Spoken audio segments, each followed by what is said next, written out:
მოგესალმებით. ახლა მოbrunდი ქალაქიდან, ახლახან გასული ვიყავი და გადავწყვიტე ჩამეტყერა თუ რა არის შუმანის რეზონანსი. შეიძლება ყველამ ეს არ იცოდეს. ამიტომ ბოდიში გიხდით, ცოტა სიცხე და ეს ამ კაბის სისვლის გამო გითხარი რომ ახალი მოსული ვარ.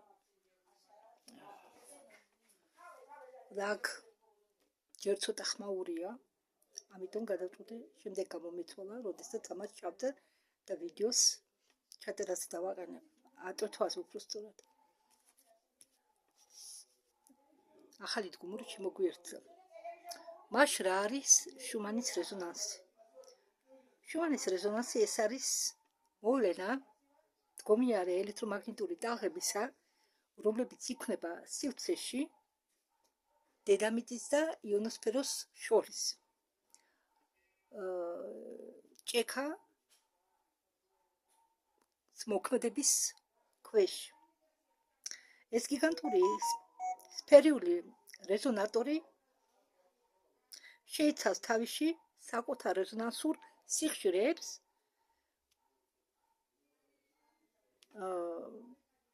რომლისგანაც ერთ-ერთი მთავარი იმყოფება რაიონში 7.88 გერცი, რათა მას ხდის თავისებურ დედამიწის პულსად. და როგორ ხდება ეს?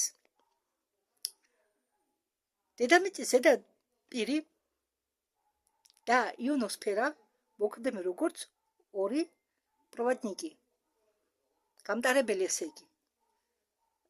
და ქმნიან ბუნებრივ დენის ვალნავოდ. ხომ არის მაგალითად, როდესაც სახლს აშენებენ, უკეთებენ ჩამიწებას. ხო, მაგას ქვია რუსულად ვალნავოდ. სპეციალურ ხო რაღაცას არჭობენ მიწაში რკინას, ან რამეს ისეც. წყაროები, ელვები, რომლებიც იქმნება მთელი მსოფლიოს მასშტაბით, არიან ძლიერი წყაროები ელექტრომაგნიტური ტალღებისა, ფართო სპექტრისა, რომელიც აგრეთვე შეიცავენ დაბალ სიხშირეებსაც. რეზონანსი. როდის ხდება რეზონანსი? როდესაც ეს ტალღები გადიან ამ ვალნავოდ, ჩერის ვალნავოდ, ესე იგი გადის იმას, რაც ამიწევს ამ დენს. ხომ გესმით ჩემი? რაც რამაც უნდა დაამიწოს, იმას გადის და ეს ირეკლავს დედამიწისგან და იონოსფეროსგან. შემდეგ მათ შეუძლიათ მრავალჯერ ესე იგი დედამიწის გარშემო გაიაროს მრავალჯერ. თუ ტალღის სიგრძე ემთხვევა დედამიწის დიამეტრის სიგრძეს, ესე იგი თუ შემოსული ტალღის სიგრძე ემთხვევა დედამიწის დიამეტრის სიგრძეს ორჯერ ან სამჯერ მეტია, კიდეც ტალღა ძლიერდება თავისთვის. ძლიერდება უბრალოდ და იწვევს რეზონანსს. ესე იგი, რომ ტალღამ რეზონანსი გამოიწვიოს, უნდა იყოს ან დედამიწის დიამეტრის სიგრძის ხელა, ან ორჯერ, სამჯერ მეტი. მხოლოდ იმ შემთხვევაში ხდება რეზონანსი. მთავარი დახასიათებები. ესე იგი, დაბალი სიხშირეები. ეს მოვლენა დაკავშირებულია ელექტრომაგნიტურ ტალღებთან, ყველაზე დიდი არა, ყველაზე ნაკლებ სიხშირეებთან, რომლებიც იზომება გერცებში. ალბათ გერცები რა, ყველას გეცოდინებათ სკოლაში, ყველა სწავლობდით. დედამიწის პულსი, რას ნიშნავს? დედამიწის პულსი.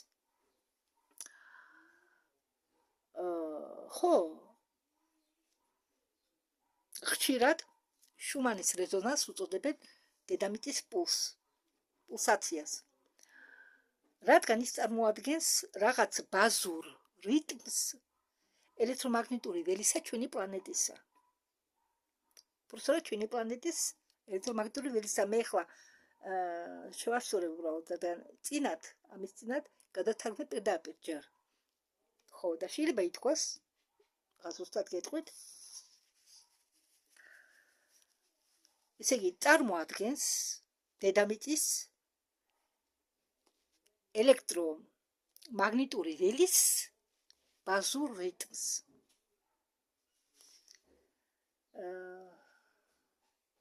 მუდმივი ცვლილებები. შუმანის რეზონანსის ხშირები არ არის სტაბილურები და შეიძლება იცვლებოდნენ გარე ფაქტორებიდან გამომდინარე. მასეთი როგორც გლობალური ჭიქაქუხილის აქტიურობა, რომელიც გამოიყენება ამიდის მონიტორინგისთვის. მონიტორინგი რა, ყველა მიცით. მიშლება სიჩქარეში. ესე იგი, ამ შუმანის რეზონანსზე დაკვირვება გვეხმარება შევისწავლო გლობალური ჭიქაქუხილის აქტიურობა და დედამიწის ელექტრონული გარემოცვა. ეს ფენომენი იყო თეორიულად დაფუძნებული და ექსპერიმენტალურად აღმოჩენილი გერმანელი ფიზიკით შუმანით, სადღაც 1950-იან წლებში. თუმცა შუმანის რეზონანსი არის ფიზიკური ფაქტი, ზოგიერთი წყაროები მას აკავშირებენ ადამიანის ბიოლოგიურ რიტმებთან და შესაძლებელი მოქმედებით მის ფსიქიკურ მდგომარეობაზე. ეხლა თქვენ გაჩვენებთ ხო, აგერ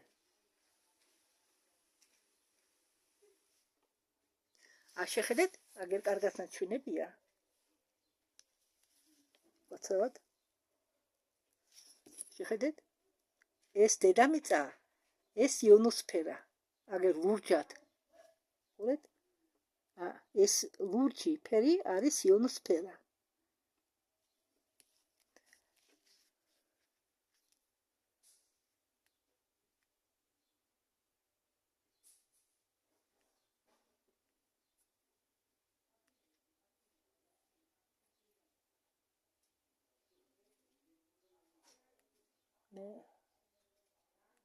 ხო, არა, მინდა უბრალოდ განახოთ. ასე იჭერენ ამ რეზონანს ხელსაწყოები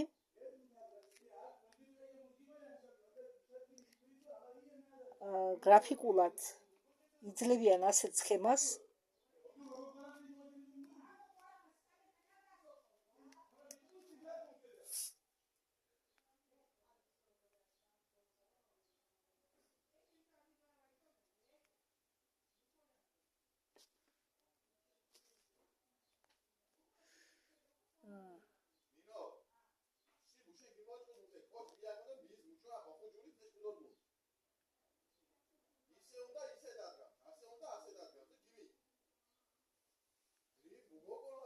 ხო, როგორ იქნება შუმანის რეზონანსი?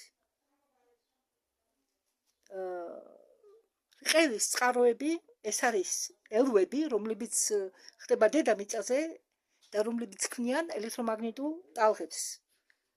რეზონანსის ადგილი, ეს არის სივრცე დედამიწის და იონოსფეროს შორის, ეს მიგითხარით. მთავარი სიხშირე 7.93 გერცი. თუმცა შეიძლება ბოლო დროს ახლა ეს შუმანის რეზონანსი აიწია 10 გერცამდე. მაგრამ შეიძლება აიწიოს აგრეთვე 30-დან 100 გერცამდე. ხო და ეს რყევები მონაცემებთან შორის დაკავშირებულია პროცესებთან, რომლებიც ხდება პლანეტაზე. 7.93 გერცი ემთხვევა ადამიანური ტვინის ალფა რიტმებს, დაკავშირებულს რელაქსაციასთან და კრეატივნობასთან.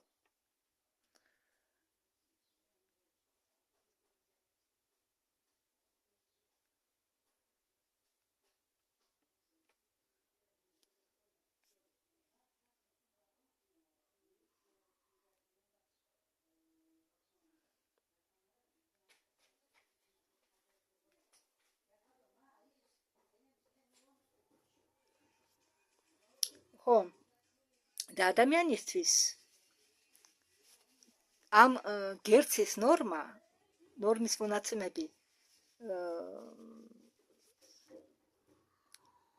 ითვლება, ესე იგი უნარი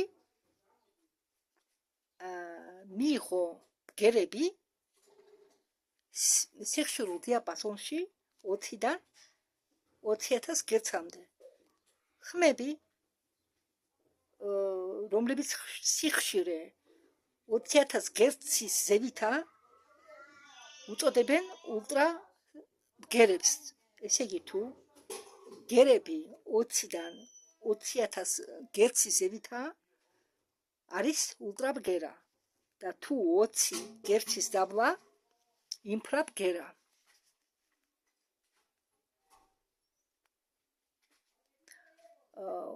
წარმოგიდგენიათ, ადამიანისთვის საჩუქრებას წარმოადგენს ინფრა ბგერა 7 გერცით. ეს სიხშირე ემთხვევა ტვინის ბიოტოკების რიტმს.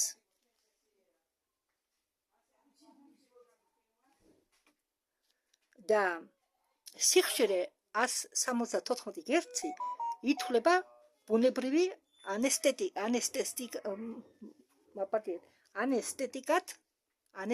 ხომ იცით? ესე იგი, სიხშირე 174 გერცი აყუჩებს ანესტეზიის მაგორად მოქმედებს. ხო, როგორც სულიერ ტკივილს, ისევე ფიზიკურ ტკივილს აყუჩებს. 174 გერცი. წარმოგიდგენიათ? და სიხშირე 285 გერცი დაკავშირებულია მულადხარა ჩაკრასთან და ჩვენი სხეულის ფიზიკურ სტრუქტურასთან.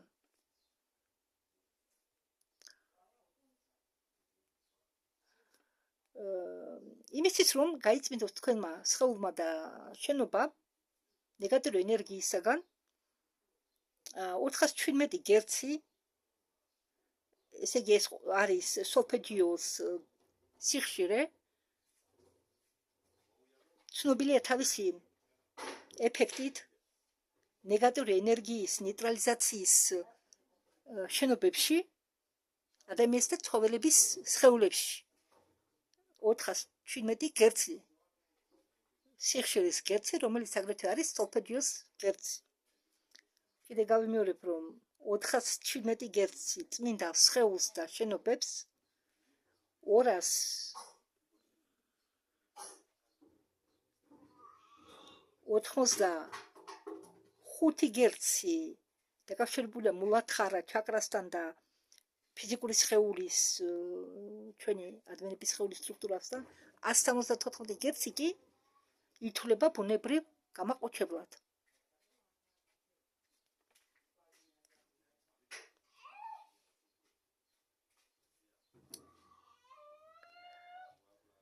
ხო, და წარმოგიდგენიათ, 50 გერცი წარმოადგენს ყველაზე დიდ საჩუქრებას.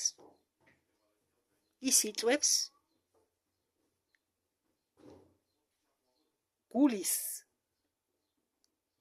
კუჭის ფიბრილაციას და კურჩხვევს. ყუნთების კურჩხვევს. ამავე დროს ფიბრილაცია არ არის ყუნთების რეაქცია. ის გამოწვეულია განმეორებადი სტიმულაციით მაქსიმალური გრძნობებით 10 გერცის სიხშირეზე.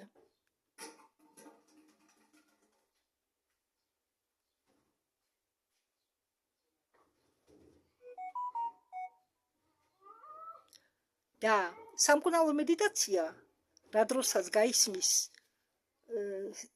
სიხშირე 391 გერცის 391 გერცის სიხშირე თუ გაისმის, ეს არის სამკურნალო მედიტაცია, რა დროსაც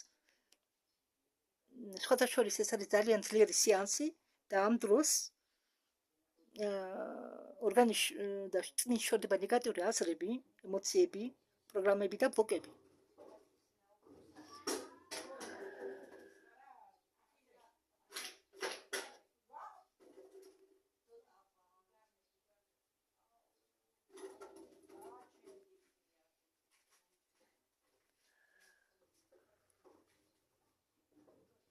ხო, მე მგონი საკმარისია.